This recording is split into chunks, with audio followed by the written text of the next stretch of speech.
Welcome to video number 11 of how to make POS। तो ये series चल रही है और आज वीडियो नंबर 11 है। आपने अगर अभी तक 10 पहली वीडियो नहीं देखी तो आपको मैं स्ट्रांगली रिकमेंड कर दूंगा आप वो भी देख लें। जैसे कि हमने देखा पिछली वीडियो में हमने डायनामिक फॉर्म बनाया था, ठीक है, ये वाला फॉर्म हमने बनाया था और इसका स्ट्रक्चर हमने क्रिएट किया था। मैंने जैसा कहा था कुछ फॉर्म्स हैं जो ऑफलाइन मैं क्रिएट करूँगा, तो आप देख सकते हैं कि मैंने बेसिकली हर फॉर्म के हर टेबल के रिलेटेड फॉर्म्स क्रिएट कर लिए हुए, ठीक है। सेम प्रोसीजर है, उसमें कोई अलग से कोई जो मैंने ऑलरेडी डेमोस्ट्रेट किया वही सेम प्रोसीजर है। इनवॉइस फॉर्म क्रिएट किया है, फिर ऑर्डर फॉर्म तो ऑलरेडी आपने देखा हुआ है, पेरोल फॉर्म क्रिएट किया है, प्रोडक्ट्स लिस्ट ये ऑलरेडी आपने देखा हुआ है, परचेज़ फॉर्म ये इन्वेंट्री मैनेजमेंट के लिए इस्तेमाल होगा, ये क्रिएट किया था, सप्लायर का फॉर्म क्रिएट किया था। तो मतलब कहने का ये कि हर टेबल के लिए मैंने ऑलरेडी एक कोई ना कोई फॉर्म क्रिएट कर लिया हुआ है। अब करना ये है कि हमें VBA कोडिंग करनी है, तो आज से हम VBA कोडिंग स्टार्ट करेंगे और हम स्टार्ट करेंगे टॉप से, यानी कि पहले फॉर्म से लेके हम देखेंगे जिनकी कोडिंग अभी हो सकती है तो उसको हम स्टार्ट करेंगे। तो चलें, सबसे पहले हम इस फॉर्म की कोडिंग करते हैं। अब सबसे इम्पॉर्टेंट जो चीज़ है वो ये है कि आपको लॉजिक समझनी है कि क्या लॉजिक बिल्ट इन होनी चाहिए। जब आप VBA की कोडिंग की बात करते हैं तो हर फॉर्म के पीछे एक लॉजिक होती है, हर एक्शन की एक लॉजिक होती है। तो वो लॉजिक क्या होनी चाहिए वो सबसे पहले आपको पता होना चाहिए। उसके हिसाब से फिर आप VBA कोडिंग करो तो फिर आपको फ़ायदा होगा, रिज़ल्ट जो आप अचीव करना चाह रहे हो वो मिलेंगे आपको। अगर आप कोई लॉजिक नहीं उसमें बिल्ड करेंगे, आप खाली सीधा सीधा डेटा सेव ही करेंगे तो आपको कोई फ़ायदा नहीं होने वाला। तो लॉजिक ज़रूर बिल्ड करनी चाहिए, लॉजिक ज़रूर सोचनी चाहिए थी कि क्या लॉजिक हो सकती है। अब इस फॉर्म की हम बात करें तो इसमें सिर्फ एक ही फील्ड है एडिटेबल, वो ये है कैटेगरी, ठीक है। इसका मतलब ये हुआ कि हमें ये लॉजिक बिल्ड करनी है कि अगर कैटेगरी फील्ड एम्प्टी है जैसे अभी है और यूज़र क्लिक करे सेव डेटा पे, तो डेटाबेस क्या सेव करेगा भाई? आप खाली एक फील्ड को सेव करना चाह रहे हो, क्या हवा सेव करेगा डेटाबेस? नहीं ना। तो आपको कोई ना कोई डेटा प्रोवाइड करना पड़ेगा, तभी सेव का जो एक्शन है वो एप्लीकेबल होगा इस फॉर्म के ऊपर। तो एक छोटा सा फॉर्म है, एक ही फील्ड है, तो चलें इसके पीछे अब हम लॉजिक लगाते हैं और कोडिंग करते हैं। तो मैं राइट क्लिक करके डिज़ाइन व्यू में जाता हूँ और हम सेव बटन पे क्लिक करते हैं। इवेंट में जाते हैं, प्रॉपर्टी शीट में ऑन क्लिक इवेंट हमें चाहिए। एलिप्सिस जो डॉट डॉट डॉट है इसको क्लिक करेंगे, जो बिल्डर है डायलॉग वो ओपन हो जाएगा, फिर हम कोड बिल्डर ओपन करेंगे। अब यहाँ पे हमें कोड लगाना है। हमेशा एक बात का ख्याल रखें कि आपने जब भी कोड आपने राइट करना है, वो सबसे पहला काम आपने ये करना है कि आपने एरर हैंडलिंग उसके अंदर बिल्ड करनी है।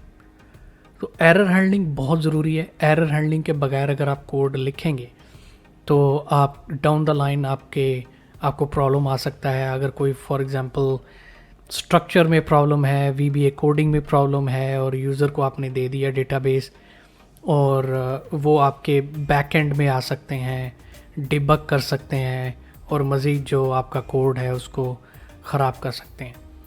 एरर हैंडलिंग लगाने का मकसद ये है कि आप यूज़र को स्टॉप कर रहे हो डिबग करने से।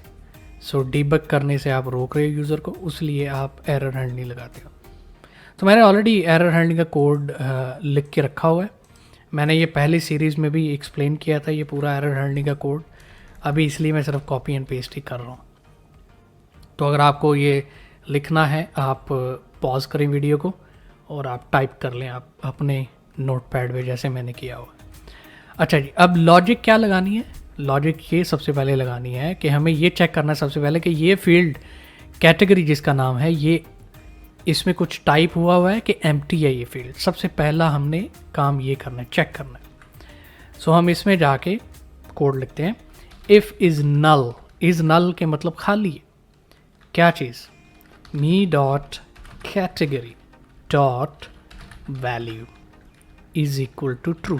देन मतलब इस सारे कोड का मतलब ये है कि अगर कैटेगरी फील्ड खाली है इज इक्वल टू ट्रू, खाली है, देन तो तब क्या करना चाहिए? वेल तब एरर फेंको, ठीक है। ये हमारा एक लॉजिक है। तब एरर शो हो यूज़र को कि भाई साहब ये फील्ड खाली है, हम आगे नहीं जा सकते, आपको कुछ ना कुछ इसमें लिखना होगा। तो ये एरर हमने देना है। So do cmd.beep message box, तो मैसेज बॉक्स हम प्रेजेंट करेंगे यूज़र को, जो कि सेंटर, स्क्रीन के सेंटर में शो होगा। तो मैसेज बॉक्स में आना चाहिए क्या मैसेज आना चाहिए? Please provide the category name to proceed further, ठीक है जी, कॉमा। ये एक गलती है, ये ज़्यादा, ठीक है, पता चल जाता है फ़ौरन। वी बी क्रिटिकल, और आप टाइटल मैसेज बॉक्स का इंफॉर्मेशन होना चाहिए। अच्छा, ये मैसेज तो हमने दे दिया। अब मैसेज बॉक्स के ऊपर एक बटन आएगा ओके। जब ओके पे क्लिक करेंगे तो मैं ये चाहता हूँ कि कर्सर ऑटोमेटिकली इस फील्ड में आके ब्लिंक होना शुरू हो जाए, ताकि यूज़र को पता चले अच्छा यहाँ पे मुझे कुछ टाइप करना है, तो फिर ही मैं आगे जा सकता हूँ, ये जा सकती हूँ। तो उसके लिए me.category.setFocus, सेट फोकस मतलब आपका कर्सर ऑटोमेटिकली इस फील्ड में आके ब्लिंक होना शुरू हो जाएगा। तो यूज़र को ऑटोमेटिकली पता चलेगा अच्छा यहाँ पे टाइप करना है कुछ।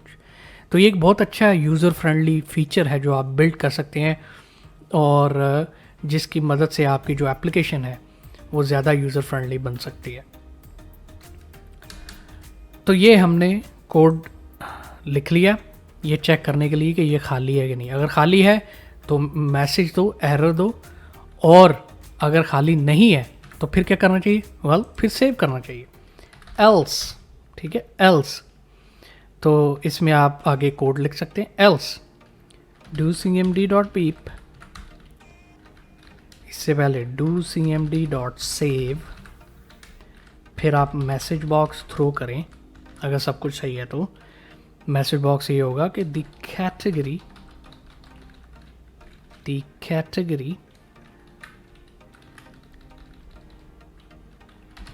has successfully been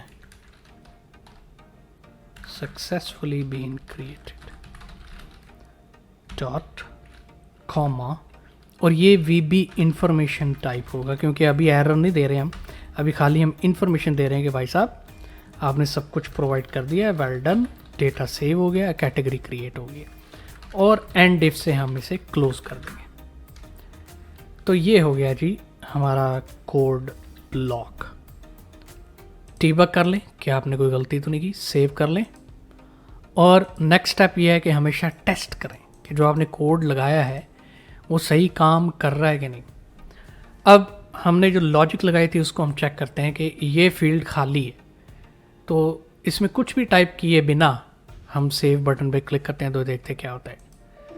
तो ये हमें मैसेज आता है, please provide the category name to proceed further, ठीक है। आपको याद होगा मैंने आपको एक्सप्लेन किया था जब हम कोड टाइप कर रहे थे कि जो ही यूज़र क्लिक करे ओके के ऊपर, कर्सर ऑटोमेटिकली उस फील्ड में चला जाना चाहिए। तो मैंने क्लिक किया ओके के ऊपर, तो देख सकते हैं आप कर्सर इधर आ गया। अब मैं फर्स्ट करो कैटेगरी क्रिएट करता हूँ, पर्सनल केयर, ये कैटेगरी है। अब मैं डेटा सेव करता हूँ तो डेटा को सेव हो जाना चाहिए, तो सेव डेटा, तो बिल्कुल जी डेटा सेव हो चुका है। The category has successfully been created, ठीक है। तो ये लॉजिक ऐसे बिल्ड करते हैं और ऐसे उसका VB कोड लिखते हैं फॉर्म के पीछे। अच्छा, ये तो हो गया छोटा फॉर्म था। अब चलते हैं अगले फॉर्म की तरफ। डैशबोर्ड की कोडिंग, इनफैक्ट ये लास्ट फॉर्म होगा जिसकी हम कोडिंग करेंगे। डायनामिक फॉर्म, ये भी सेकंड लास्ट फॉर्म होगा जिसके ऊपर हम कोडिंग करेंगे, ये बाद में आएगा। अब हम कोडिंग करते हैं इसकी एम्प्लॉय फॉर्म की।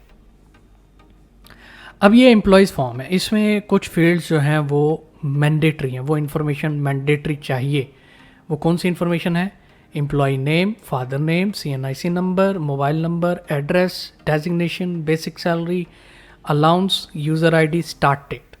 अगर इनमें से कोई भी फील्ड एम्प्टी है और यूज़र क्लिक करता है सेव डेटा के ऊपर, तो एरर आ जाना चाहिए कि भाई साहब कुछ ना कुछ आप मिस कर रहे हो, जिसकी वजह से हम अगले स्टेप पे नहीं जा सकते। तो ये फील्ड्स मैंडेटरी हैं, तो आपको वो डेटा, वो इन्फॉर्मेशन प्रोवाइड करनी ही पड़ेगी। ठीक है, तो चले ये लॉजिक लगाते हैं।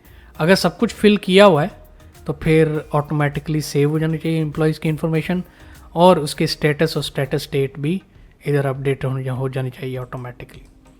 तो चलें डिज़ाइन व्यू पे चलते हैं, सेव डेटा पे क्लिक करते हैं और इवेंट टैब में जाना है, एलिप्सिस पे क्लिक करेंगे, ऑन क्लिक इवेंट लगाएंगे, एलिप्सिस डॉट डॉट डॉट, और यहाँ पे कोड बिल्डर के लिए ऑप्शन आएगी, आपने डबल क्लिक करना है तो हम कोड बिल्डर में आ जाएंगे। एरर हैंडलिंग सबसे पहला काम, और एरर हैंडलिंग कोड के अंदर हमने कोड लिखना है। तो सेम जैसा हमने पहले लॉजिक लगाई थी वैसी ही लॉजिक इस फॉर्म के पीछे, इस बटन के पीछे भी लगाएंगे। ठीक है, अब स्टार्ट करते हैं पहली फील्ड से, चेक करते हैं कि अगर ये फील्ड खाली है तो क्या होना चाहिए। If is null me dot employ name dot value is equal to true, then to cmd.beep message box please provide the employee name to proceed further dot comma VB critical, और यहाँ पे information आ जाएगी। Cursor हमें वापस employ name field पे लेके आना है, me dot employ name dot set focus. ये तो हो गया एक, इसको हमने चेक कर लिया, ये खाली है तो मैसेज दे दो। अब फादर नेम का भी चेक करना है, अगर ये खाली है तो मैसेज देना चाहिए। अब मैं इसको कॉपी करने लगा हूँ, अगर आप सीख रहे हो तो आप कॉपी नहीं करो। ठीक है, आप कॉपी नहीं करो, मैं आपको ये बता रहा हूँ, क्योंकि आप सीख रहे हो, अभी लर्निंग मोड में हो, तो आप इसको टाइप करो 1 बाय 1 करके, लेकिन मैं कॉपी कर रहा हूँ क्योंकि मैं एटलीस्ट ये तो मुझे पता चल गया कि कैसे होता है कोड। सिर्फ मैसेज बॉक्स चेंज करना, please provide the father name of the employee to proceed further. ठीक है, अब नेक्स्ट फील्ड हमने चेक करनी है CNIC या NIC, जो भी आपके कंट्री में चलता है, जहाँ भी आप देख रहे हो। CNIC, please provide the CNIC number, CNIC of the employee to proceed further। इसको भी हम चेंज कर देते हैं। सिंपल, ऐसे कॉपी पेस्ट करते जाएं। अगेन अगर आप सीख रहे हैं तो कॉपी पेस्ट से अवॉइड करें प्लीज़, और आप पूरा कोड अपने हाथ से लिखें ताकि आपको समझ आए। Please provide the mobile number of the employee to proceed further। Mobile के बाद होम नंबर मैंडेटरी नहीं है तो इसको छोड़ देते हैं। एड्रेस मैंडेटरी है, अगर आप हायर कर रहे हैं तो आपको पता होना चाहिए भाई एम्प्लॉय किधर रह रहा है, कहाँ रह रहा है। ठीक है, please provide the address of the employee to proceed further। Next field, designation,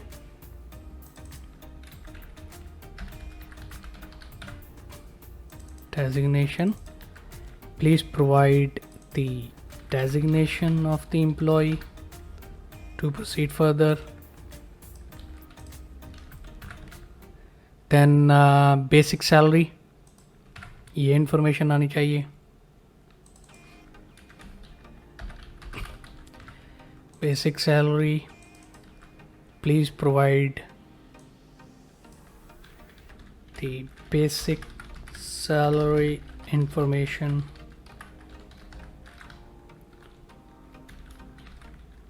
of the employee. Okay, उसके बाद allowances, me dot allowances, please provide the salary allowances information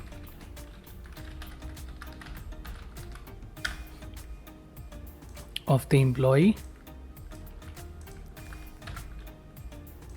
ये ऑटो कैलकुलेशन हो जाएगी सैलरी की. यूज़र आईडी पासवर्ड भी चाहिए. ठीक है, user ID please provide the user ID of the employ.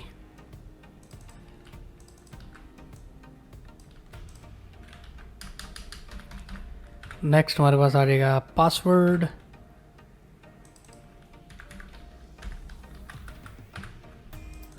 Password, please provide the password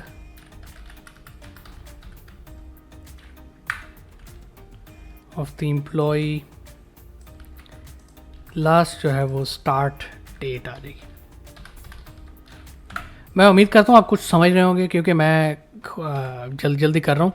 actually जैसे मैंने पहले एक्सप्लेन किया है कि हर फील्ड को आपने चेक करना है. जो भी मैंडेटरी इन्फॉर्मेशन आपको चाहिए वो सब के लिए आपको ऐसे कोड लिखना पड़ेगा, कोड ब्लॉक, क्योंकि आप चेक कर रहे हैं कि कोई फील्ड खाली ना रह जाए डेटा सेव होने से पहले. तो इसके लिए आपको ये लॉजिक्स लगानी पड़ेंगी, चाहे वो 10 फील्ड्स हैं चाहे वो 20 फील्ड्स हैं. तो आपको कोई ना कोई उसमें इंफॉर्मेशन की लॉजिक लगानी पड़ेंगी. ठीक है, सो इसलिए ये चीज़ें ज़रूरी हैं. Please provide the start date of the employee to proceed further. अब हमने ये सब फील्ड जो मैंडेटरी थी वो चेक कर ली हैं. अगर इनमें से कुछ भी खाली नहीं है, सब में डेटा प्रोवाइड किया गया है, तो फिर सीधा सेव हो जाना चाहिए डेटा को, और स्टेटस एम्प्लॉय का एक्टिव आ जाना चाहिए, और स्टेटस डेट और टाइम भी शो होना चाहिए. तो उसके लिए एल्स ये कोड आएगा, me dot status dot value is equal to active. me dot status date dot value is equal to now. ठीक है, उसके बाद do cmd dot save, do cmd dot beep message box, the employee information has been created and has been marked as active employee, comma baby information, comma information. तो ये हमारा code complete हो चुका है. ठीक है, डिबग कर लें, सेव कर लें, तो आप देख सकते हैं काफ़ी कोड ब्लॉक्स हमने लिखे हैं. अब हम टेस्ट कर लेते हैं इनको. तो सबसे पहले तो मैं सेव डेटा पे क्लिक करता हूँ विदाउट टाइपिंग एनीथिंग. तो हमेरा एरर आएगा, please provide the employee name to proceed further. जो ही मैंने ओके पे क्लिक किया, कर्सर ऑटोमेटिकली एम्प्लॉय नेम पे चला गया. तो चलें, एम्प्लॉय 1 फर्स्ट करें, ये नेम है. अब मैं सेव पे क्लिक करता हूँ तो बोलता है भाई फादर नेम भी प्रोवाइड करो. तो भाई फादर 1. अब मैं सेव पे क्लिक करता हूँ तो बोलता है भाई CNIC भी दो, नेशनल आइडेंटिटी कार्ड नंबर भी दो. ठीक है भाई. अब मैं सेव डेटा पे क्लिक करता हूँ तो बोलता है भाई मोबाइल नंबर भी दो. अब देख रहे हैं ना कैसे जो लॉजिक्स लगाई थी उनका इस्तेमाल कैसे हो रहा है. ठीक है, सो मोबाइल नंबर भी दे दिया. अब देखिए मैं होम नंबर स्किप करूँगा लेकिन वो मुझे एरर नहीं देगा होम नंबर का. अब मैं अगर सेव डेटा पे क्लिक करता हूँ तो वो मुझे एड्रेस का बोलेगा. ठीक है, ये क्यों एरर आ रहा है भाई. Address of the employee. So address भी देना पड़ेगा, address somewhere in the world. अब मैं सेव डेटा पे क्लिक करता हूँ तो मुझे बोलता है भाई डेजिग्नेशन प्रोवाइड करो। इस तरह आपने टेस्टिंग करनी है, इसलिए मैं 1 बाय 1 करके टेस्टिंग कर रहा हूँ कि जो मैंने कोड लिखा है वो बिल्कुल सही लिखा है या उसमें कुछ मिस्टेक तो नहीं होगी, कुछ मिस तो नहीं हुआ। इसलिए आप 1 बाय 1 करके टेस्टिंग करें। सो सम डेजिग्नेशन, ये डमी डेटा है, डमी इन्फॉर्मेशन है, इसलिए मैं ये सब लिख रहा हूँ। Save data. अब वो बोलता है भाई बेसिक सैलरी बताओ। सो बेसिक सैलरी फर्स्ट करें 8,000। Save data. अब वो बोलता है भाई अलाउंस भी बताओ। अलाउंस फर्स्ट करो 3,350। Total salary 11,350। अब मैं सेव पे क्लिक करता हूँ तो यूज़र आईडी पूछ रहा है, तो यूज़र आईडी भी लेट्स से एम्प्लॉय 1। अब मैं सेव पे क्लिक करता हूँ तो बोलता है भाई पासवर्ड भी दो, तो एम्प्लॉय 1 सेम पासवर्ड। अब मैं सेव पे क्लिक करता हूँ तो बोलता है कि भाई आप स्टार्ट डेट भी दो, तो स्टार्ट डेट फर्स्ट करो जी 31 जुलाई को स्टार्ट डेट। तो ये हमने सारी जो मैंडेटरी फील्ड्स थी उनकी इन्फॉर्मेशन प्रोवाइड कर दी है। अब अगर मैं सेव पे क्लिक करूँगा तो इसे हमें एरर नहीं देना चाहिए, बल्कि इसे सेव करना चाहिए डेटा, और यहाँ पे स्टेटस एक्टिव होना चाहिए, स्टेटस डेट और टाइम अभी का शो होना चाहिए। तो save and rest assured. Message क्या है? The employee information has been created and has been marked as active employee. देखें एक्टिव, और अभी की डेट और टाइम भी शो हो रही है। सो ये लॉजिक्स इस तरह लगाते हैं। सो थोड़ा टाइम कंज्यूमिंग भी लगता है, लेकिन ये इंपॉर्टेंट स्टेप्स हैं, इनको कोडिंग के लिए लॉजिक पहले समझनी चाहिए। अच्छा, एक और बटन है हमारे पास, मार्क इनएक्टिव। ये बटन का मकसद ये है कि अगर कोई एम्प्लॉय छोड़ के जाता है, सही है ना, अगर कोई छोड़ के जाता है या वैसे ही कहा जाता है आप जाओ, तो उनको इनएक्टिव भी करना पड़ता है कि भाई हमारे डेटाबेस में फ़लाँ डेट को ये एम्प्लॉय ने छोड़ दिया काम हमसे। तो ये भी आप इंफॉर्मेशन प्रोवाइड कर रहे हैं। सो इसमें 3 लॉजिक्स लगानी। सबसे पहली लॉजिक, अगर ये फॉर्म बिल्कुल खाली है, कोई एम्प्लॉय की इन्फॉर्मेशन सेलेक्ट नहीं हुई, तो फिर एरर आना चाहिए कि भाई कोई एम्प्लॉय तो सेलेक्ट करो जिसको आपने इनएक्टिव करना है। तो पहली लॉजिक ये। दूसरी लॉजिक ये है कि अगर एम्प्लॉय ऑलरेडी इनएक्टिव है, सही है, अगर ऑलरेडी इनएक्टिव है तो फिर उसको इनएक्टिव पे क्यों क्लिक कर रहे हो भाई? ठीक है। सो ये एक दूसरी लॉजिक है। तीसरी लॉजिक के एंड डेट प्रोवाइड करो, कि एंड डेट कब एम्प्लॉय ने छोड़ना है या छोड़ा है। तो फिर जाके ये 3 लॉजिक्स लगानी है। उसके बाद अगर ये तीनों लॉजिक्स फॉल्स होती हैं तो फिर हमें मैसेज आना चाहिए, वो भी कंफर्मेशन मैसेज। ऐसा भी हो सकता है कि कोई गलती से मार्क इनएक्टिव बटन प्रेस कर सकता है, ऐसा भी हो सकता है ना।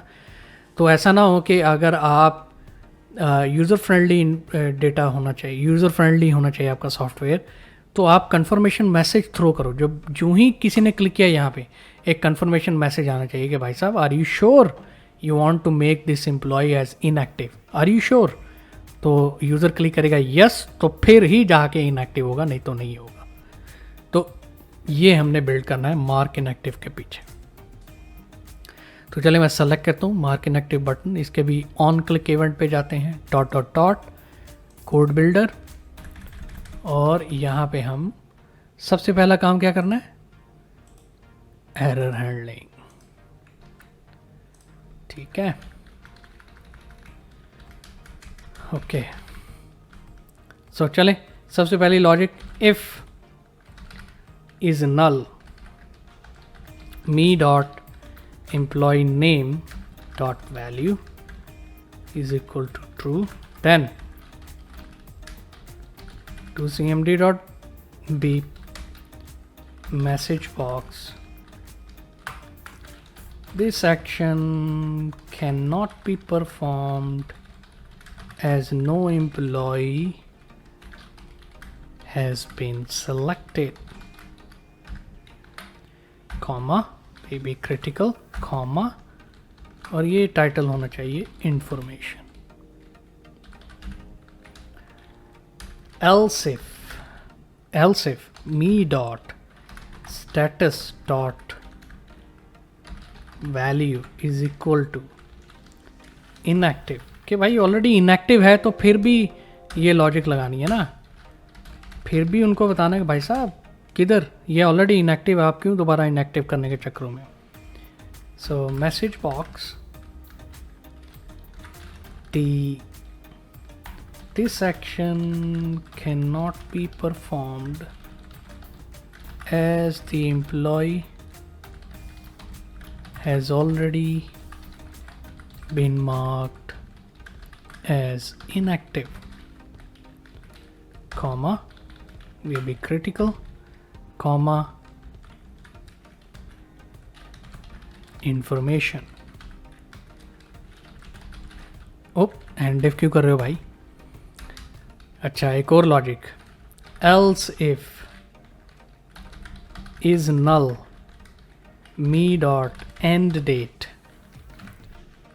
Dot value. तो 3 लॉजिक्स जैसे मैंने बताया था आपको वही लगा रहा हूँ मैं, ठीक है. To cmd dot beep message box please provide the last working day of the employee.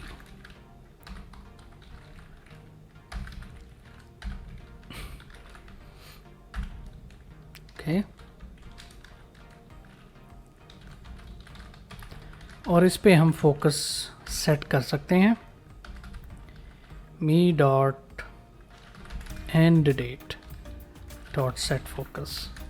अगर तो ये तीनों फॉल्स आती हैं तो फिर एल्स, फिर मैंने जैसे कहा था फिर क्या होना चाहिए, फिर जी कंफर्मेशन मैसेज आना चाहिए.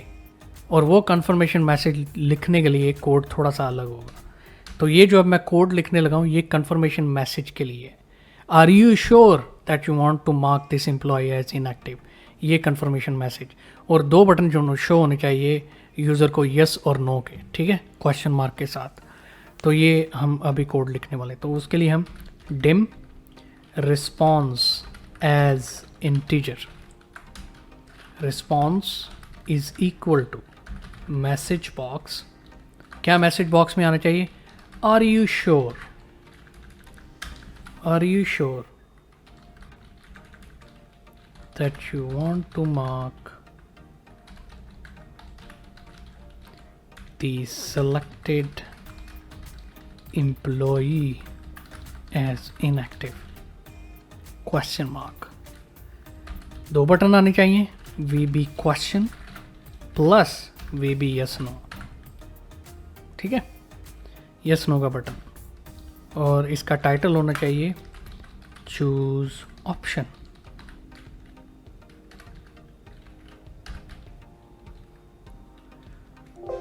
Okay here we go. to cmd dot beep. अब हमने ये कोड लिख दिया. इस कोड का मतलब ये है कि कंफर्म करो यूज़र से, किसी ने गलती से भी प्रेस कर दिया होगा ये बटन. तो ऐसा नहीं होना चाहिए कि जी आप गलती से, अगर आप यूज़र आप गलती से प्रेस कर दें तो ये एम्प्लॉय इनएक्टिव हो जाए, हालांकि वो बेचारा या बेचारी काम कर रहे हैं अभी, उनको मतलब कोई सिस्टम ही नहीं है जाने वाला उनका, तो आप पहले से ही सिस्टम में उनको इनएक्टिव कर रहे हो. तो इसलिए गलती से भी हो सकता है. तो उससे बचने के लिए आप एक कंफर्मेशन मैसेज थ्रो करो और यूज़र को चूज़ करने दो यस और नो. तो अगर यूज़र यस पे क्लिक करेगा तो ही इनएक्टिव होगा. तो वो अब इसका कोड लगाएंगे. If response is equal to V B yes then, अगर यूज़र ने क्लिक किया यस बटन के ऊपर मैसेज बॉक्स में, तो फिर then to cmd dot beep, ठीक है. तो बीप और me dot status dot value is equal to inactive, me dot status date dot value is equal to now. और फिर message box,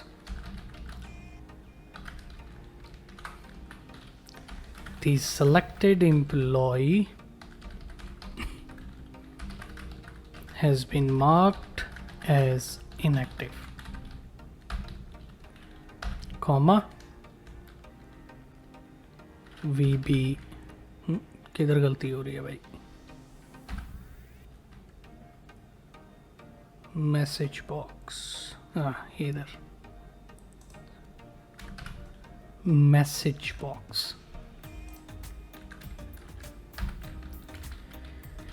VB information,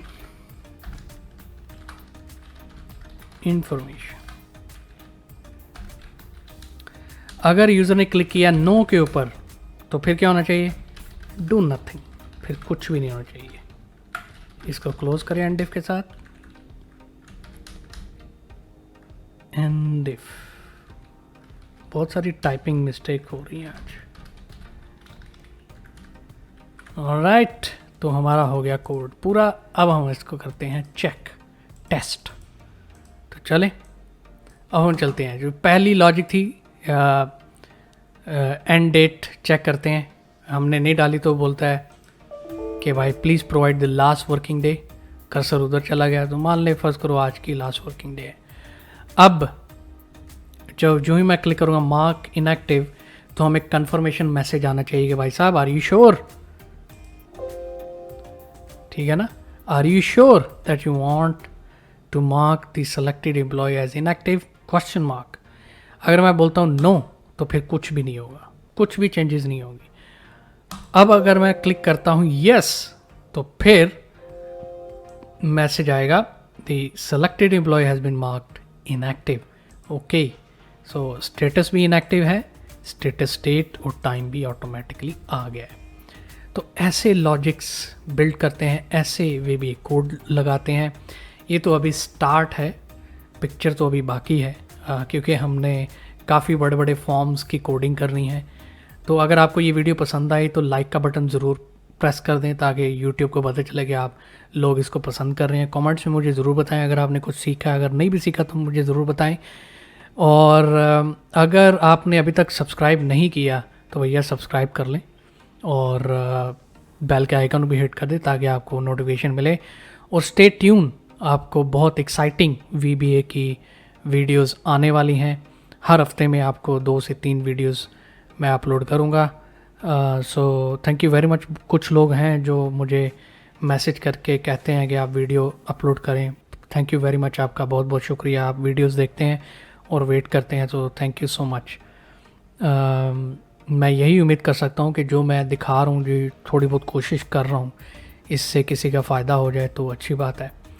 so thank you very much and I will see you in the next one.